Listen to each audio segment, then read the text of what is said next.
Hello friends, welcome to Unique Yarl samayal. இன்னைக்கு எங்கட சேனல்ல tinfish curry எப்படி வைக்கிறேன்னு தான் பார்க்க போறோம். இந்த கறிக்கு என்னென்ன பொருட்கள் தேவைன்னு பார்த்துறலாம்.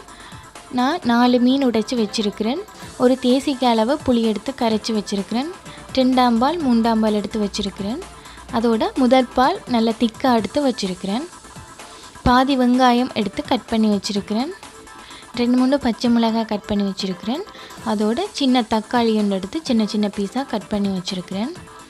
இஞ்சி உள்ளி இடித்து வச்சிருக்கிறேன். அதோட உள்ளி தனியை 4-5 பல் எடுத்து உடைச்சு கட் பண்ணி வச்சிருக்கிறேன். அதோட கருவேப்பிலை. இவ்வளோ தான் எங்களோட கறிக்கு தேவையான பொருட்கள். அதுக்கு பிறகு அடுப்பில் வானலி கொண்டு வச்சு அதில் கொஞ்சம் எண்ணெய் விட்டுட்டு கடுகும் பெருஞ்சீரகம் கொஞ்சம் போட்டு கடுகு வெடிக்கும் வரை விடணும்.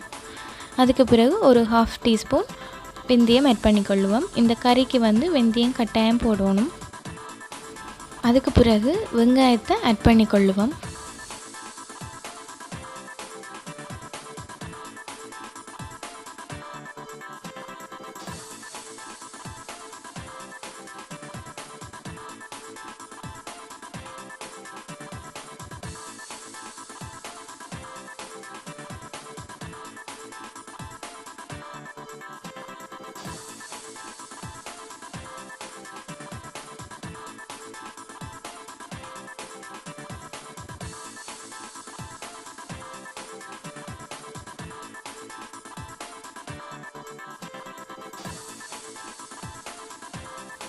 வெங்காயம் கொஞ்சம் நல்லா வதங்கினா பிறகு வெட்டி வச்ச பச்சை மிளகாயை அதில் ஆட் பண்ணிக்கொள்ளுவோம்.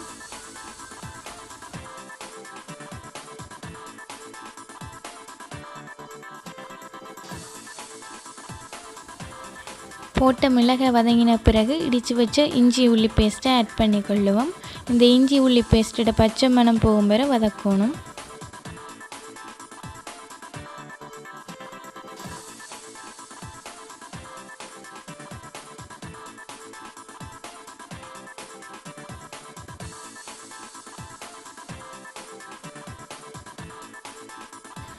அதுக்கு பிறகு வெட்டி வச்ச தக்காளி பழத்தை ஆட் பண்ணிக்கொள்ளுவோம்.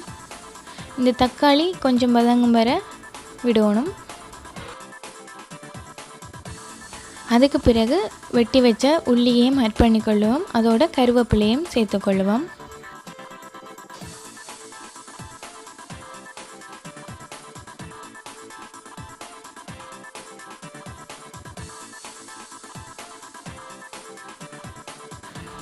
பேஸ்ட்டாக போடுறதோட உள்ளியை பாதி பாதியாக வெட்டி போடுறதுல கறி காவிஞ்சு வரைக்கும் நல்லா இருக்கும். அதால தான் இப்படி வெட்டி வெட்டியும் போட்டிருக்குது.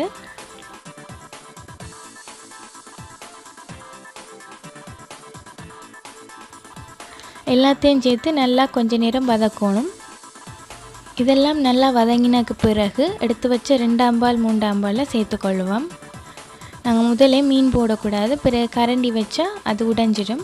ஸோ நாங்கள் முதலே 2 பால் 3 பாலை சேர்த்து கொஞ்சம் நேரம் கொதிக்க விடணும். அதுக்கு பிறகு புளி நல்லா திக்காக கரைச்சி எடுத்து வச்சுருக்கிறேன். அதை அப்படியே ஆட் பண்ணிக்கொள்ளுவோம்.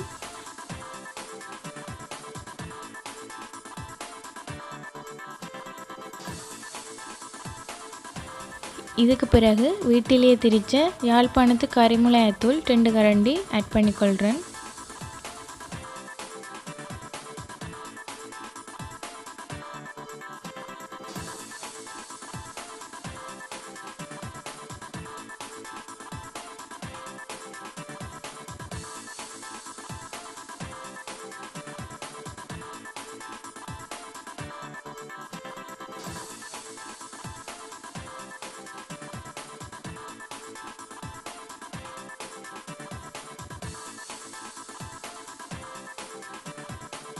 இது எல்லாத்தையும் சேர்த்து முதல் நல்லா கொதிக்க விடணும்.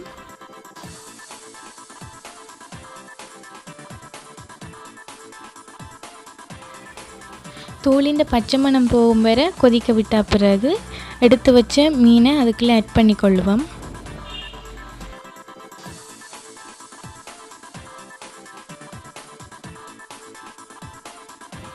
மீனெல்லாம் ஆட் பண்ண பிறகு கரண்டியால் லேசாக கிளறி விடுங்க.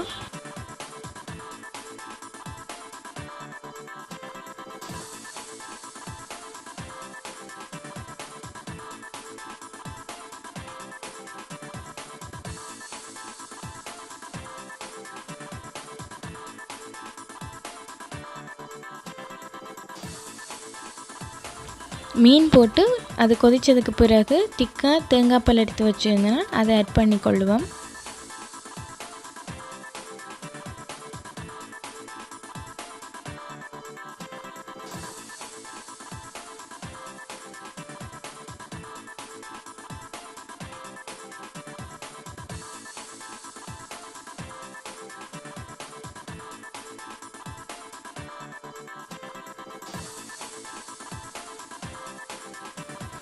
முதல் பால் ஆட் பண்ண பிறகு குழம்பு நல்லா கொதிக்க விடணும். அப்போ தான் எண்ணெய் பிறந்து வடிவாக டேஸ்டான கறியாக வரும்.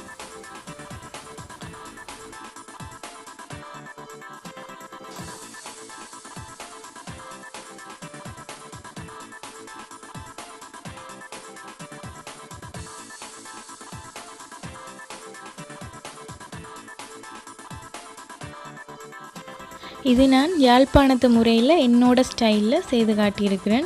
நீங்களும் இப்படி ட்ரை பண்ணி பாருங்க. உங்களுக்கு பிடிச்சிருந்தா எனக்கு கமெண்ட் பாக்ஸில் சொல்லுங்க.